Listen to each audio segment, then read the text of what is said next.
So we've changed this equation that had rational expressions to an equation that contains a quadratic, x squared.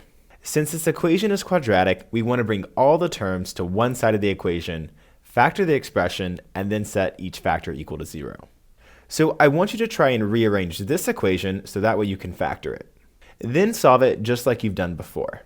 When you think you have the values of x, enter them here as a set, and be sure to separate the values by a comma.